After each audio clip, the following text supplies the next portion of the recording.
So ayan mga kapro, nandito tayo ngayon sa bukid para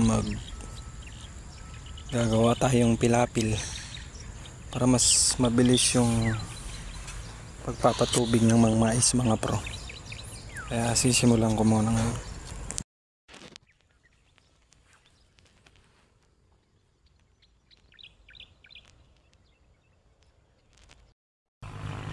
So ito mga kapro, tapos na natin tong isang